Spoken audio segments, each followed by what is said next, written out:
ये देखें जी, ये बुलेट ट्रेन्स हैं। इस ट्रेन पे मैंने जाना है ईरियो।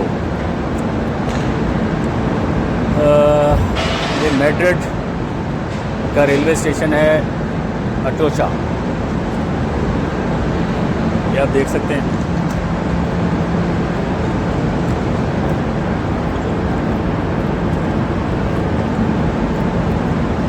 ये प्राइवेट ट्रेन है यहाँ पे।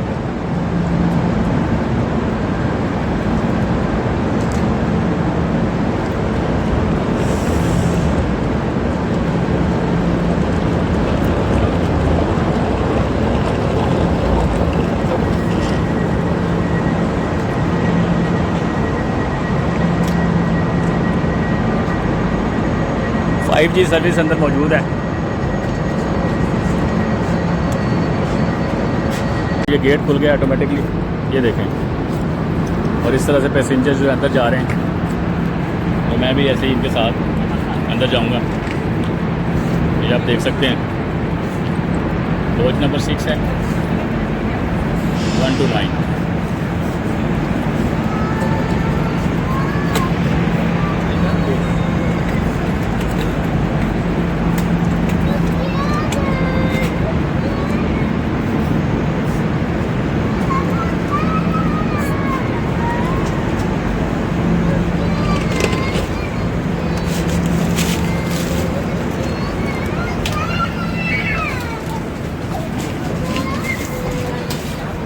ये देख लें, ये इस तरह से ट्रेन है जी, ज़बरदस्त। No problem, no issue, no issue, no issue.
¿Qué onda?